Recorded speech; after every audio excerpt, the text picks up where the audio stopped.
আসসালামু আলাইকুম। আশা করি সকলে অনেক অনেক ভালো আছেন।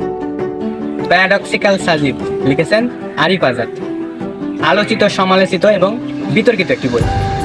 বইটির নাম শুনলে প্রথমে মাথায় চলে আসে এটা একটি নাস্তিক বিরোধী বই, কিন্তু আমার মনে হয়েছে সৃষ্টিকর্তা সম্পর্কে আমাদের কিছু ভুল ধারণা এবং কিছু প্রশ্ন থাকে, যে প্রশ্নের উত্তর হিসাবে বইটি লেখা হয়েছে।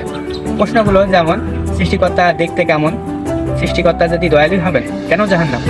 সৃষ্টিকর্তা মন্দ বা খারাপ কাজে দায় নেন না কেন?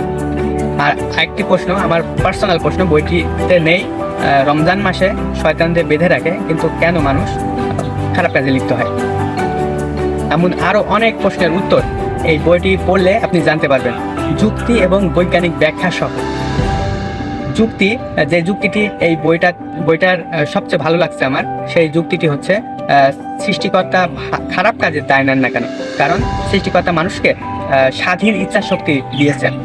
ধরুন একটি সমুদ্রে জাহাজ ডুবে গেছে, কোনো ডুবুরির পক্ষে মানুষকে উদ্ধার করা সম্ভব হচ্ছে না। এমন সময় তাৎক্ষণিকভাবে আপনি একটি যন্ত্র আবিষ্কার করলেন, যা দিয়ে সকল মানুষকে উদ্ধার করা সম্ভব। সেই অনুযায়ী সকল মানুষকে উদ্ধার করলেও একজন মানুষকে ডুবুরি তার নিজ শত্রুতাবশত উদ্ধার করলো না, ফলে লোকটি মারা গেল। এই দোষটা কি যন্ত্র আবিষ্কারকারীকে দেওয়া যাবে?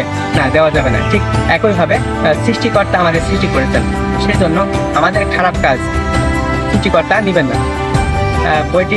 বইটির আরো বিস্তারিত জানতে চাইলে আপনি বইটি পড়ে দেখতে পারেন। ধন্যবাদ।